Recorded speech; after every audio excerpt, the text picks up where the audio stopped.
Bonjour, je me présente pour les nouveaux sur la chaîne. Je suis Adèle Marlin, ingénieure génie biologique et agroalimentaire en reconversion pour être thérapeute de santé holistique, c'est-à-dire qui tient compte de l'individu dans sa globalité en ne séparant pas le corps de l'esprit. Et je vais vous parler aujourd'hui de la thyroïde, ce petit organe dont dépend tout votre organisme. La thyroïde est un bien petit organe par rapport à sa si grande importance et on va aborder aujourd'hui la pathologie la plus fréquente en lien avec la thyroïde. Il s'agit de l'hypothyroïdie. La thyroïde est un petit organe logé derrière la pomme d'Adam, enfin sous la pomme d'Adam, et qui a une forme de papillon, c'est-à-dire qu'il a deux lobes reliés par un isthme. Et vivre sans thyroïde est impossible, c'est pourquoi il faut ensuite utiliser quotidiennement une hormone de synthèse, auquel cas on décède. Sans cette hormone de synthèse, le patient ne peut pas continuer à vivre. Il s'agit donc d'un organe vital et la thyroïde est le siège de nombreuses pathologies qui va altérer beaucoup d'autres organes. Je me concentrerai aujourd'hui uniquement sur l'hypothyroïdie, qui est une pathologie de la thyroïde elle-même. Cependant, il faut vraiment savoir que la thyroïde est le chef d'orchestre de tout l'organisme, de tous les organes. Donc vous savez bien l'image d'un chef d'orchestre. Il n'y a pas de chef d'orchestre, autant vous dire que tous les instruments n'arrivent plus à jouer correctement un morceau harmonieux.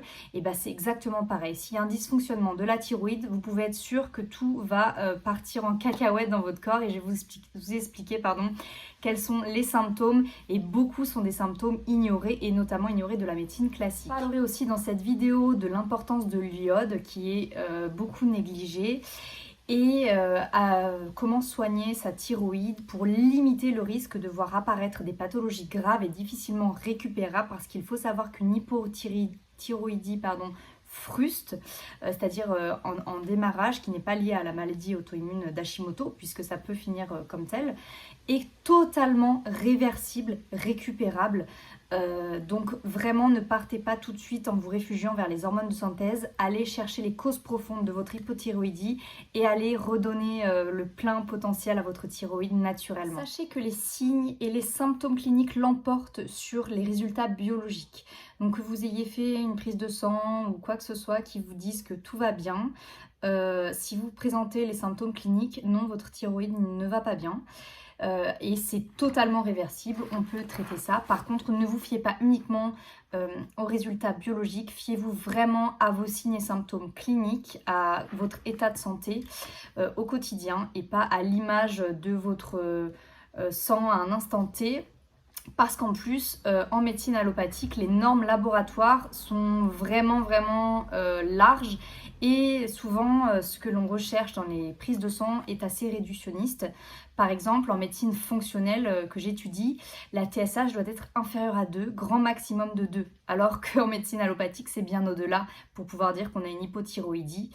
Et c'est loin d'être le seul critère. On va vraiment chercher au niveau de plein d'autres facteurs tels que les lymphocytes T4, donc qui est la forme inactive des hormones thyroïdiennes, les lymphocytes T3 libres, l'iodurite 24 heures mais dans les urines cette fois, pas en sanguin.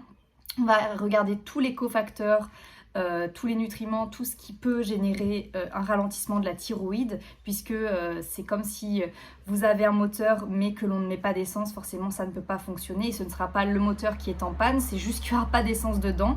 Donc forcément, si vous manquez de vitamine D, de vitamine A, de zinc, de sélénium, de fer, de magnésium, de vitamine B12, d'oméga 3 animal et d'iode, vous pouvez être sûr que votre thyroïde ne fonctionnera pas bien et ça ne servira pas, ça ne réglera pas le problème que de venir donner de l'hormone de synthèse, puisque votre souci c'était juste d'aller chercher les cofacteurs, donc le carburant pour faire fonctionner cette thyroïde qui irait très bien. Donc aller prendre des hormones de synthèse ne réglerait le problème que de manière superficielle. On ne va pas chercher la cause profonde et encore une fois c'est du réductionnisme médical. Même je précise avant de vous dire les symptômes d'une hypothyroïdie frustre, s'il y a un effondrement des surrénales, c'est-à-dire qu'on n'a plus aucune résistance au stress, mais je ne vais pas m'étendre là-dessus puisque c'est pas le sujet, les surrénales de cette vidéo. sachez que l'on traite d'abord les surrénales avant de traiter la thyroïde. Hein. On répare la fuite avant d'aller remplir un réservoir vide. Voilà, je vous fais tout le temps des petites images, des petites métaphores parce qu'il faut que vous compreniez un petit peu le sens. Donc voilà, mais faites-vous suivre, ne le faites pas de manière aléatoire. N'allez pas vous bourrer de compléments en vous disant je vais me soigner par moi-même. Faites-vous accompagner parce que pareil, un intestin poreux fait qu'on assimile mal. Donc il y a plein de facteurs à prendre en compte pour venir soigner sa thyroïde. En tous les cas, il est parfaitement faisable et très récurrent de soigner des hypothyroïdiflux de manière naturelle. Lorsque la thyroïde est freinée, donc on est en hypothyroïdie, cela génère un ralentissement général du métabolisme. Et en fait, tous les symptômes et les caractéristiques qui découlent du coup de cette hypothyroïdie sont très représentatifs d'un ralentissement général du métabolisme. Par exemple, il y a une diminution de l'afflux sanguin. Cette diminution de l'afflux sanguin, elle va générer de la frilosité avec les extrémités parfois froides qui font penser à un syndrome de Raynaud. Il va y avoir pour aller compenser cette diminution de l'afflux sanguin, une augmentation de la pression pour venir restaurer, pour venir pallier à ce problème. Donc souvent, les personnes qui ont de l'hypothyroïdie vont déclencher de l'hypertension. Ça peut commencer en hypotension, mais après le corps va vouloir combler les manques et va venir faire de l'hypertension artérielle, diastolique souvent, donc c'est le petit chiffre qui est en augmentation. Ensuite, comme il y a un ralentissement du métabolisme, il y a aussi un ralentissement du cerveau. Vous allez avoir des problèmes de concentration, des problèmes de mémoire, des problèmes de réactivité à la réflexion. Vous allez vous sentir un petit peu diminué intellectuellement. Il y aura une diminution du drainage lymphatique, un ralentissement, c'est-à-dire que souvent, et ça se voit beaucoup le matin, vous allez vous réveiller le visage bouffi, les yeux avec des œdèmes, les poches sous les yeux, etc. Mais alors ça, vous pouvez quand même...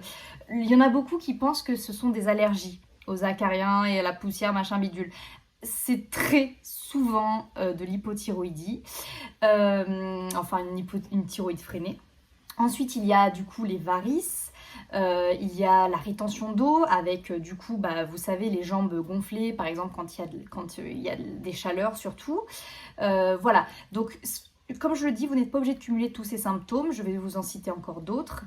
Par contre, si vous répondez à plusieurs symptômes, soyez vraiment attentif au fonctionnement de votre thyroïde. À la suite du ralentissement du métabolisme, il va y avoir du coup une prise de poids incontrôlée et non maîtrisable. Vous savez, ces gens qui disent mais je comprends pas, je respire de l'air, ça me fait grossir, enfin je mange du vide, je grossis quand même, etc.